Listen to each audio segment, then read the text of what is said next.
आय हम डॉक्टर दुर्गानंद ठाकुर मोमो लता संस्कृत विद्यापीठ लोना मधुबनी मैथिली विषयक शास्त्री द्वितीय खंडक छात्र के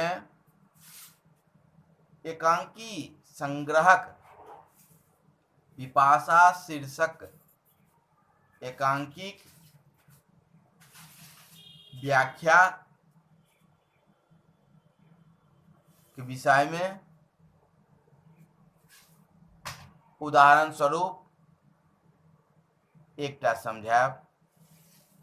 जेना ऊपर में प्रश्न में लिखल रहत सप्रसंग व्याख्या करू। युग युगक कठोर साधना ओ तपस्या कोन कार्यक यदि मनुष्यक नहीं बन सकल, यदि अपना अंतर में सहानुभूतिक भागरथी नहीं बहा सकल, यदि अपना हृदय में दानवी भावना के दमन क देवत्व का स्थापना नहीं हो सकल, तो ई सप्रसंग व्याख्या करबाक लेल गद्यांश भेल। एकर व्याख्या करबाक अछि तो व्याख्या गद्यांशक रह वा पद्यांशक, कोन शीर्षक और लेखक या कवि के छथि तिनके नाम आवश्यक भ जाइत अछि व्याख्या में, जखन कि भावार्थ और आशय में यही बातक आवश्यकता नहीं अछि। ओहि में हम प्रस्तुत गद्यांश में लेखकक कहबाक तात्पर्य अछि या प्रस्तुत पद्यांश या काव्यांश में कवि कहबाक तात्पर्य अछि आ तत्पश्चात ओकर भावार्थ लिख सकै छी। तो एहि में एकर उत्तर भेल प्रस्तुत अवतरण डॉक्टर रामदेव झा कृत पिपासा शीर्षक एकांकी सँ उद्धृत कयल गेल अछि। उत्तंक प्यास सँ व्याकुल छथि। इंद्र श्री कृष्णक प्रेरणा सँ हुनक लेल अमृत लौ प्रकट होइत छथि। ओ अपना के एक चंडालक रूप में परिचय दैत छथि। उत्तंक ब्राह्मण छथि, अतः वो चंडाल वेशधारी इंद्रक हाथक जल नहीं पीबैत छथि। तत्पश्चात श्री कृष्ण प्रकट होइत छथि। ओ उत्तंक के उपदेश दैत कहैत छथि साधना तथा तपस्या के लक्ष्य अछि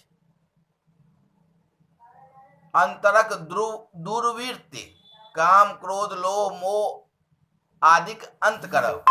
यानी काम क्रोध मोह लोभ आदि मानव के नहीं करबाक चाही। एकर ध्येय मानवताक गुण ग्रहण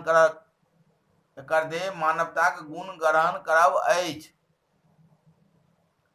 सबके समान बुझब अछि, सबक प्रति दया क्षमा करब अछि।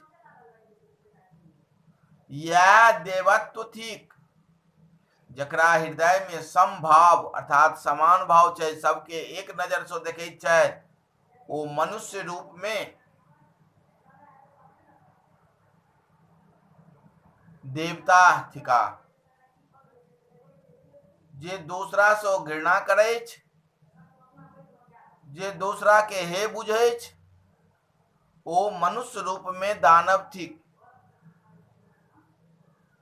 घृणा एवं हे भावना दानवीय भावना अछि, अतः सबके समभाव समान नजर से देखी, सबक प्रति स्नेह राखी, दया राखी, यह साधना तपस्याक सार्थकता अछि।